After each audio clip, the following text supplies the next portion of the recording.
Ladies chika, naku po, totoo pa talaga ang chismis na ang ending ng Tayo sa Wakas na movie ng Don Bell ay may pasabog.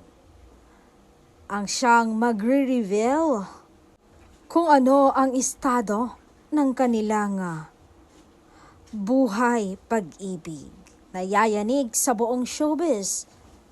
For sure ay magti-trending ito. Doon daw masasagot ang estado ng relasyon ng Don Bell. Ang tanong, magandang ending ba o pangit na ending? Kaya't sabay-sabay tayong manood sa May 27 sa mga sinihan.